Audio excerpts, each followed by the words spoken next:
लंबी लड़ाई लड़नी है, अभी बहुत बड़ी बड़ी लड़ाई लड़नी है, तभी जाकर हम अपने पूर्वजों की धरोहर को बचा पाएंगे। ये लड़ाई बहुत छोटी है। आज जितने भी हमारे भाई, हमारी बहन जो 6 महीने 7 महीना जेल में रह के आई है, अभी हमारी लड़ाई बहुत लंबी है। आप इतनी सी छोटी लड़ाई में खुश मत हो जाइएगा, इतनी छोटी सी लड़ाई में जश्न मत मनाइएगा। हमारी लड़ाई बहुत लंबी है, हमारी लड़ाइयाँ बहुत बड़ी है, क्योंकि हम जिनसे लड़ रहे हैं वो आम लोग नहीं है, वो बहुत बड़े बड़े लोग हैं, उनके बड़ा बड़ा साम्राज्य है, उस साम्राज्य को हम चुनौती दे रहे हैं। हमारी लड़ाई बहुत लंबी है। आज हमारे सामने जो कंपनी खड़ी है जमुना ऑटो, आज जमुना ऑटो एक मामूली उदाहरण है। ये जमुना ऑटो कुछ भी नहीं है। आज अगर आप पूरे झारखंड को आप घूमते हैं, खासकर कोल्हान, कोयलांचल और रांची को, ये जमुना ऑटो कुछ भी नहीं है। ऐसे हजारों हजार कंपनियां आज झारखंड की मिट्टी में पदस्थापित हैं। आज झारखंड के लोगों का खून चूसने का काम करती है, झारखंड के लोगों का शोषण करने का काम करती है। हमारी लड़ाई बहुत लंबी है। आज ऐसी ऐसी कंपनियां अगर मनमाने ढंग से काम करेगी, पहला बात, विकास का कोई विरोधी नहीं है, हर कोई चाहता है विकास हो, रोजी रोजगार का रास्ता खुले, कंपनी फैक्ट्री की स्थापना हो। लेकिन अगर आदिवासियों और मूलवासियों के कब्र पर अगर कोई विकास खड़ा होगा, उस विकास को हम लोग स्वीकार नहीं करेंगे, उस विकास को हम लोग स्वीकार नहीं करेंगे। और आज आपको कहना चाहेंगे, साथ ही हम जमुना ऑटो को चेताना चाहेंगे कि आप इस घमंड में मत रहिएगा कि आपके कंपनी का मालिक दिल्ली में बैठता है, क्योंकि इनको घमंड होता है कि झारखंड के लोग किससे लड़ेंगे, हम तो दिल्ली में बैठ के कंपनी को देखते हैं। तो सुन लीजिए, जमुना ऑटो के जो भी पदाधिकारी हैं, जो भी प्रबंधन के मालिक हैं, आप अगर दिल्ली में बैठते हैं या बम्बई में बैठते हैं, गलत अगर आप करेंगे तो याद रखिएगा, इसी भारत की मिट्टी में एक बेटा पैदा हुआ था, उसका नाम उद्धम सिंह था, उसने जनरल डायर को लंदन में घुस के मारा था। आप याद रखिएगा, जमुना ऑटो के अगर प्रबंधन तक मेरी आवाज जा रही है, तो अगर आप इस घमंड में हैं कि आदिवासी मूलवासी आप पे क्या बिगाड़ लेंगे, इनकी जिंदगी कीड़े मकोड़ों की तरह है, अगर आप ऐसा सोचते हैं, आप ये भी सोचते हैं कि पुलिस को पैसा देके खरीद लेंगे, तो याद रखिएगा, इस भीड़ में अगर एक बेटा तैयार हुआ ना उद्धम सिंह बनने के लिए, तो आपको दिल्ली में घुसकर इंतकाम लेगा। इस बात को याद रखिएगा।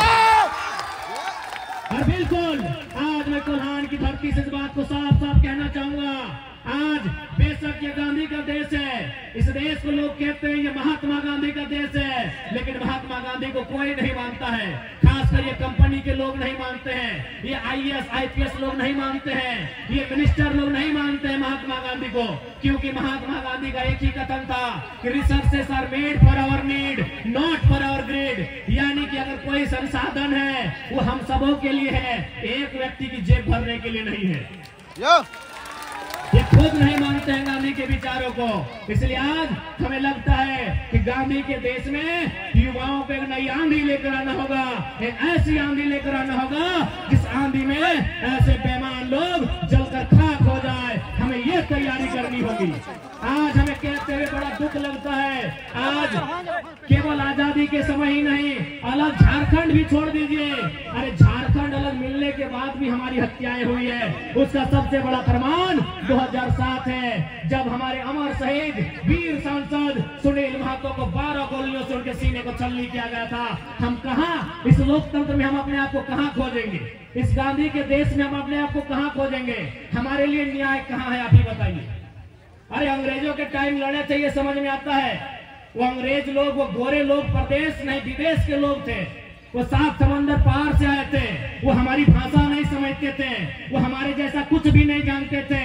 लेकिन आजाद होने के बाद भी हमारी हत्याएं हुई। अरे आजाद तो छोड़ दीजिए, झारखंड राज्य 2000 में बना है, झारखंड राज्य अलग होने के बाद भी हमारी हत्या हुई, और हत्या किसी इग्गे दुग्गे की नहीं हुई, किसी मामूली व्यक्ति की नहीं हुई।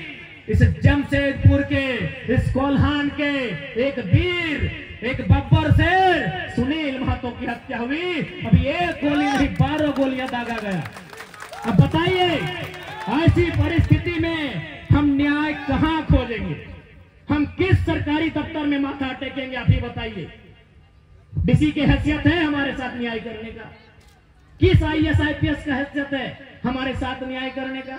जब हमारे सांसद की हत्या हो जाती है, मेंबर ऑफ पार्लियामेंट को मार दिया जाता है, तो हम कहां न्याय मांगेंगे? बताइए, आप ही बताइए झारखंड वासियों, बताइए हम कहां न्याय मांगेंगे? किस चौखट में हम न्याय मांगेंगे? किस मंत्री के सामने अपना सर झुकाएंगे? हम कहां न्याय मांगेंगे? हमारे साथ न्याय हो। जब संसद को लोग ये नहीं गिनते हैं, 12 गोलियों से उनकी हत्या हो जाती है, हम कहां जाएंगे?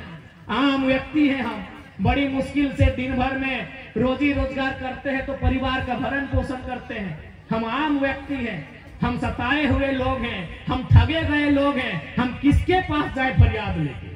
किस दरबार में जाए हम अपनी फरियाद लेके कि एक फरियादी आया है, उस फरियादी की समस्या क्या है, उसका समाधान कौन करेगा? आप ही बताइए, कौन करेगा हमारी समस्याओं का समाधान? कौन करेगा हमारे साथ न्याय? आज जो अन्याय और जुल्म सितम हमारे साथ हो रहा है, इसका न्याय कौन करेगा? इसलिए आज हम इस बात को कहना होगा कि आज हमारी युवा पीढ़ी को एक बार फिर से एक लंबे आंदोलन के लिए, एक लंबी लड़ाई के लिए, एक लंबे संघर्ष के लिए अपने आप को तैयार करना होगा।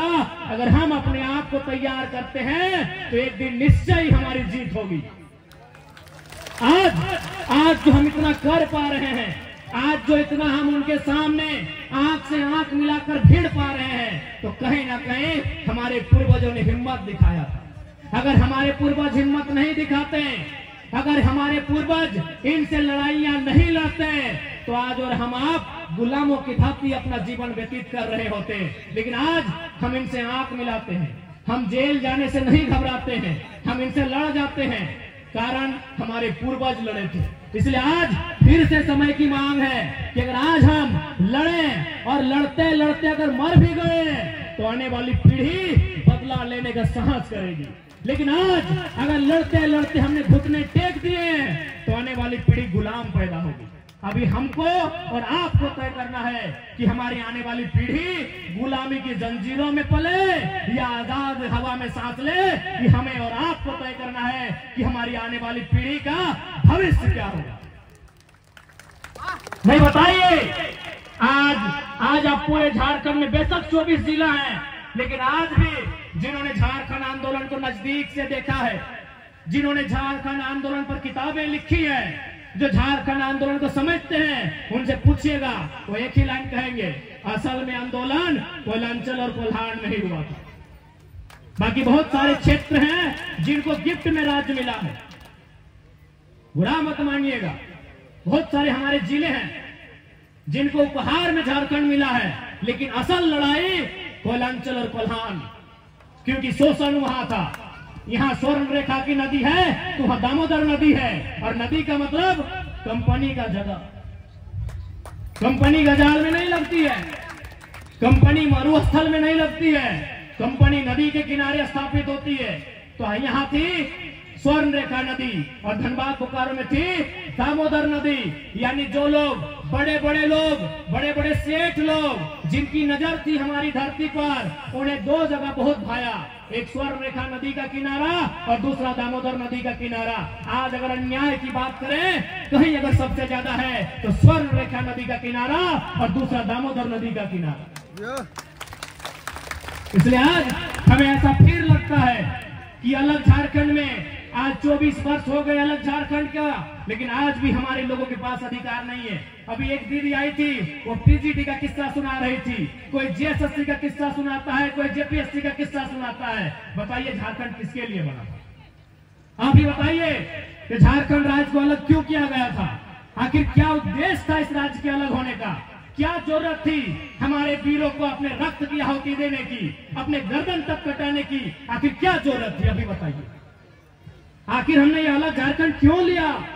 हम बिहार राज्य में हुआ करते थे, उससे पहले हम बंगाल के साथ, उड़ीसा के साथ एक साथ रहा करते थे। आखिर क्या जरूरत थी हमें अलग झारखंड बनाने की? क्यों हमने अलग झारखंड लेना मुनासिब समझा?